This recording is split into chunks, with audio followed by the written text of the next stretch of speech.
नमस्कार, माझे नाव अक्षरा रावसाहेब घुगे. मी समता कन्या विद्यालय पिशोर येथे 6वी मध्ये शिकते.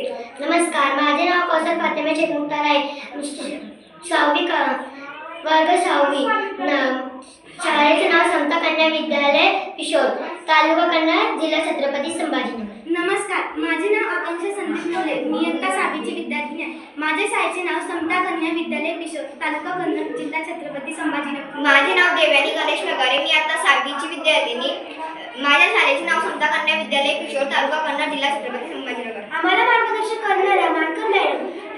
आमच्या प्रकल्पाचे नाव आहे पाण्यावर चालणारी इलेक्ट्रॉनिक जहाज. आमचा प्रकल्प असा आहे की टाकाऊ साहित्यापासून बनवलेली एखादी छोटी इलेक्ट्रॉनिक जहाज जी पाण्यावर चालते आणि पर्यावरणास हानी पोहोचवत नाही. आजच्या काळात इंधनावर चालणारे वाहने प्रदूषण करतात. त्यामुळे आम्ही असा जहाज तयार करण्याचा प्रयत्न केला आहे जे टाकाऊ साहित्य वापरून तयार केला जाईल आणि विजेवर चालेल.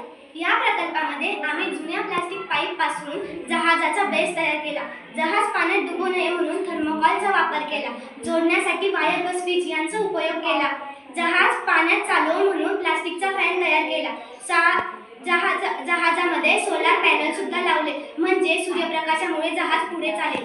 या प्रकल्पामध्ये सर्वप्रथम आम्ही पाण्यावर चालणारा बेस तयार केला. त्यावर सोलार पॅनल, प्रोपेलर आणि बॅटरी जोडली. स्विच ऑन केल्यावर सोलार पॅनल चालू होते आणि प्रोपेलर पाण्याला पुढे नेते, त्यामुळे जहाज सुरू होते. न्यूटनचा तिसरा नियम आहे की प्रत्येक क्रियेला सप्रमाणित व विपरीत प्रतिक्रिया असते. म्हणजे प्रोपेलरमुळे पाणी मागे ढकलते आणि जहाज पुढे चालते. या प्रकल्पामधून असे निष्कर्ष निघतात की हे जहाज इंधनावरित आहे आणि प्रदूषण मुक्त आहे. टाकाऊ वस्तू वापरल्यामुळे पूर्ण वापर सुद्धा होतो. भविष्यात मोठ्या प्रमाणावर वापरल्या गेल्यामुळे ऊर्जा वापर आणि स्वच्छ पर्यावरण सुद्धा साध्य होऊ शकते. यानंतर आम्ही आमचा प्रकल्प सादर करत आहोत. हे बघा, किती सुंदर चालत आहे. यामुळे जल प्रदूषण सुद्धा होणार नाही.